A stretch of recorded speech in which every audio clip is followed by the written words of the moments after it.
की झालेली सेवा मी माझ्या सद्गुरू चरणी अर्पण करतो.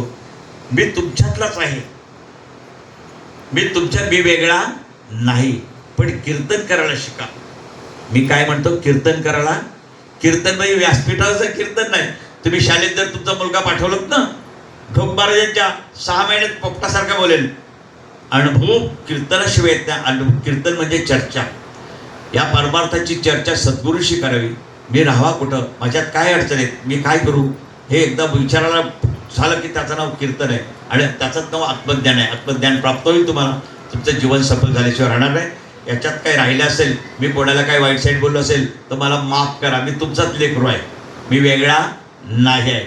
मात्र झालेली सेवा ही माझ्या सद्गुरूची आहे आणि ती सद्गुरू चरणी अर्पण करून इथंच मी थांबतो.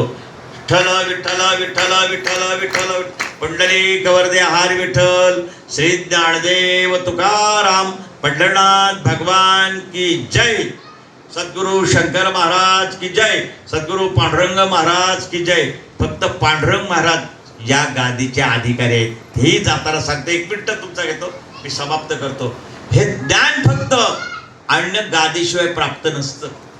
किती तुमचे असू द्या, संतांचे आप्त नव्हे ते संत, संतांची मुलं असे पण नसतं, पण संतांचा अधिकारी ज्याला बसवला गादीवर तो त्याचा अधिकारी आहे.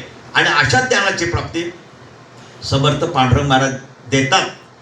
त्यांच्याकडनं तुम्हाला घ्यायला हरकत. गुरुजी पुंडली गवर्धा हर विठ्ठल. श्री ज्ञानदेव तुकाराम पंढरनाथ भगवान की जय. मावळी ज्ञानेश्वर महाराज की जय. सद्गुरु शंकर महाराज की जय. राजा सद्गुरुनाथ श्री पांडुरंग